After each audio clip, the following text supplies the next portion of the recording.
own weird way a form of marketing, Yes. right? People see the game and people will continue to show people, and other people who would not pirate will buy it. It is fine. Um, the problem lies where it is too easy. I mean, we don't have to look far back to see the Dreamcast. And Dreamcast's main fall was the fact that it was just so easy to pirate games on it.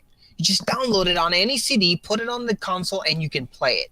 The Hmm. game will automatically start reading it. And it was just so easy. Everybody did it. Look at the PSP. You can break the PSP's iOS and completely make it available to play any and emulate any old school game Yes. and its own very game. So it was really easy, and that really did hurt. Given the PSP sold millions of copies because of it. Yeah, I But mean, it definitely we all helped as a know that feature. the income, yeah, but we all know that the real income from the video game industry doesn't come from selling consoles. No, Each console is sold and they don't get any it's money out of definitely that. software. So it did sell, yeah, it's definitely software. Yeah. So that's what happened. No, I think there's definitely a fine line when it comes to piracy in the video game industry. Some of it is like try before you buy. People do that. Yep. There's definitely a mentality where if you're a developer and you're making a game and people are pirating your game, one way you can make that sale on that person, because it's not a lost sale if someone pirates your game. They weren't going to buy it. That's why they pirated Yeah. it. That is not a sale. But what you can do is if you are constantly working on the game and you're constantly adding content to that game, then you will produce someone who has pirated the game and played it and heard about more features, and maybe in a week or two they will go buy that game because Yep. they realize that you're adding more content and it's too much of a pain in the ass to keep downloading new versions of it. Yep. So that is the thing you can do as a developer to make that into a positive, I think. Here's Um, one thing, and I'm surprised nobody has come up with this, yeah. uh, especially Nintendo. I mean, downloading old school games is not hard at all, right? Mhm. Everybody can do it. Also, those NES. Why does Nintendo, instead of making you rebuy them once they're out in the virtual console, Yes. create a Netflix style or streaming style of game where you just pay a monthly fee and you can play any game from the NES. I know there's publishing rights You're and talking all about like that a involved. GameFly type of thing, like a Like a rental. GameFly on Yeah. demand thing where you can stream immediately any type of game. I mean, that is definitely something that I don't know why it hasn't been done yet, Um, with but Nintendo it's definitely one specifically, option. I assume it's because of money. They feel like they'll Yeah, make more publishing issues money. probably. They feel like they'll make more money, and the money will be spread a lot easier if each individual game is bought. If you do a subscription model, each individual publisher is going to get a hell of a lot less money than if that Yep. game was just purchased.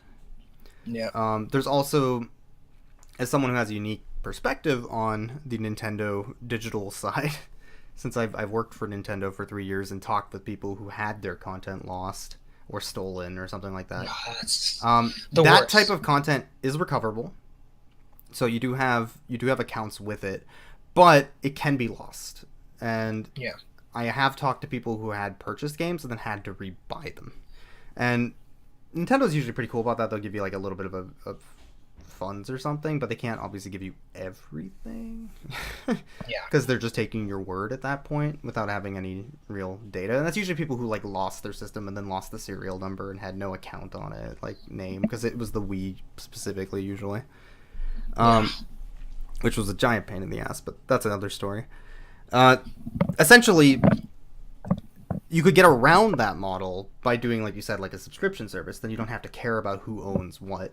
You just have to care if they're paying for the service.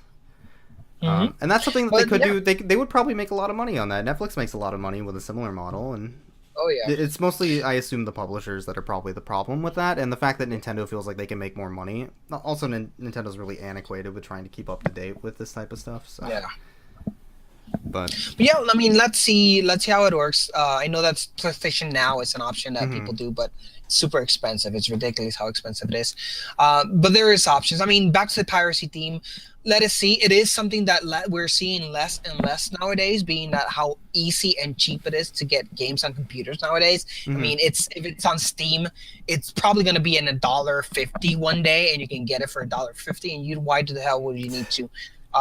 Every one of us has the pile of shame in Steam of Yeah, games yeah. you purchased at $2, $3, If $5.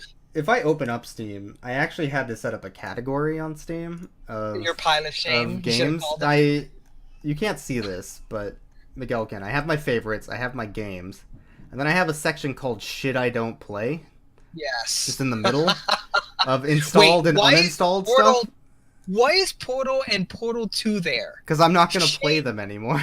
I'm done. Oh, but you have played them. Okay, I've played okay, them. They're just in my shit I don't okay, play pile anymore, okay. along with all Gotcha. these other Okay. games of shit I don't play. So So yeah, I mean, everybody's fallen victim to that at some point. so yeah, so piracy nowadays is a lot less common. I mean, it's Yeah. and you're seeing that companies are kind of like releasing distress. I mean, DRM is becoming a less and less thing. Yeah. You don't need some games don't need to remember the whole SimCity fiasco. It's a single player game which you had to play online, and if the servers didn't work, you couldn't play. It was just stupid. But now we're seeing less and less of that. Yes. So it is definitely something that yeah, we can definitely see not really hampering the industry nowadays. So it is a form of promotion, like I said earlier. So let us see.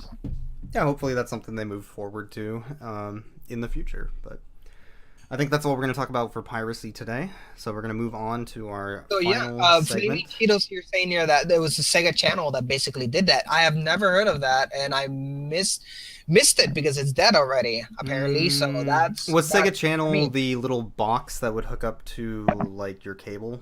And then I don't remember. I'm pretty sure that's what it was. It was a little box that would hook up to your cable, then hook up to your Sega. Okay. Anyway, yeah, we'll go ahead and move on. That is our variety hour. So last thing for the show today, we're gonna go ahead and speak about the game of the week. Yeah. We still don't have a title for this. No, we don't. Yeah, it's pretty ridiculous. So we want to go over a seeing it as how it is Spooktober. It is Punktober. Pumpkin spice latte over. Oh yes. We wanted to go ahead and talk about some spooky games this month. So one of the most influential horror games that has come out is the Resident Evil series. So we want to go ahead and highlight Resident Evil today. So the original one with Yes. crappy acting and graphics and So- horrible tank controls. So It was amazing. So the original Resident Evil is more like a B movie than an actual horror game. But when it came out, I remember it actually being pretty scary for me. But I was pretty young at the time. I went over to my friend's house who had a PlayStation because we didn't have a PlayStation, obviously, just too expensive. Only the cool at the time. guys. Only had, the cool Eric, kids Only did. the cool guys. So, well, I had we got a PlayStation eventually, but we didn't have one at the time. This is like right when it came out with all the big box games and everything. And my buddy had Resident Evil, so we sat down, we started playing it. It gets to the scene where the zombie is eating the STARS officer on the ground, like one of the first cutscenes, basically. And then we're just panicking, full panic mode. And we got that zombie, but then we died to the one on the ground right afterwards. It was awesome. To me, the moment Resident Evil hooked me was the famous dogs coming out of the window through the hallway. Oh, jumping scene, out, yeah. Jumping out of nowhere. You've gone through that fucking hallway 2 to 3 times already, and suddenly on the 4th time you go there, out of nowhere these dogs just jump out of the window and start chasing, trying to fucking kill you. I just jumped. It gave me nightmares. It was just hilarious. It was so good. But this Resident Evil cemented the idea that games can be scary. Yes. Before that wasn't something that we can definitely say. And it really did bring a lot of what we call now tropes. Yes. In a constant those tank controls, which were by this, I mean, obviously they're controls of their time, is what we had at that time, but they were perfect because it was also give you that you're suddenly scared and you don't know what to do because you can't control it. So it is very very interactive in that way, and it was just a great game. Horrible acting aside, the story in terms of gameplay, the story that the gameplay would tell was fascinating, and it had that Castlevania Metroid where you couldn't get to a door and you had to go back and find the key or do something and then go back type of element that it was just so fun. Yeah, Resident Evil 1 specifically is a game that I remember dearly. And there's a lot of really cool things that this game did to immerse you in the game. So it has a lot of interesting camera angles, which can be very bad at times, oddly. But it adds to the suspense, and when you can't see down the hallway you're running down, it adds to the scare factor of like, oh my god, what's down this hallway? I don't want to go. Just run. Oh god, there's a zombie. Like that type of thing. The tank controls definitely help because it's a lot harder to run away when you have to take your time to literally move, and that adds to the panic factor. But I also really like the puzzle elements and the exploration, like you said. So being able to explore around is super fun to do. One element that I've seen died out, which I believe is quintessential to to bring back for any horror game, is the fact that you had limited saves. Yes. It was, in easy mode or normal mode, they really did give you enough ink to be able to save as much as you like. But once you start hitting that hard mode, and those were so scarce. Saving was just horrible because you have to know where. You couldn't save all the time because then you will run out of ink. And you will play 3 hours and then get killed, and that's 3 hours of your life completely lost. That happens a lot, actually. It was so awesome. Yeah, it was awesome. And it's one thing that I haven't seen recently in new horror games, and it's something that they should definitely bring back as limited save files. Yeah, the current Resident Evil games since Resident Evil 4 are definitely more of like an action game than a horror game. Yeah. So they're I wouldn't even count them in the same genre, let alone the same series.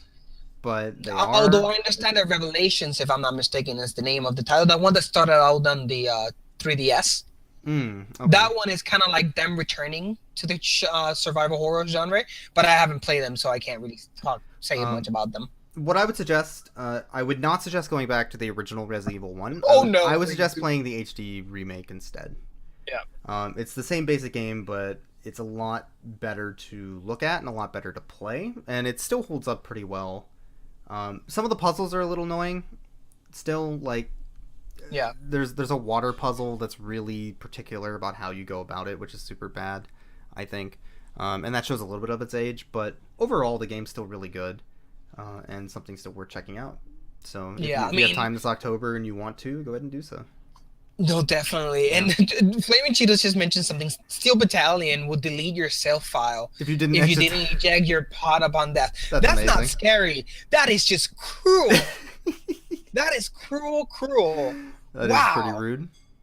Can you imagine a game like Dark Souls? Yeah. You die and you lose it. You start from the beginning.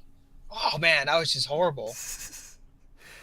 But that's all we're talking about today. That is the podcast. Thank you for watching and or listening. Thanks for being here, Miguel, and helping co-host definitely, as well. Derek, and thank you guys for those of you who stuck around with us, and for those of you who gave us your opinions and your suggestions. They have been read, and we'll definitely apply them. And thank you so much for everything you guys are doing and the community we're trying to do here. So hopefully we're just starting out. This is something that it's going to hopefully get better and better. And Derek here, once he's not dying anymore, and myself getting better equipment, pretty sure that the show is going to pick up. So if you have any other questions you want us to answer on next week's show, go ahead and tweet it to us at Pixelgon Podcast. Or you can send it to either of us at Hunky Flunky or Lord Jashiro. There's links right below on the Twitch stream. And we'll be happy to answer your questions next show. So thanks for stopping by, everyone. I'm going to go ahead and put the outro music in, and we'll see you next week. See you guys.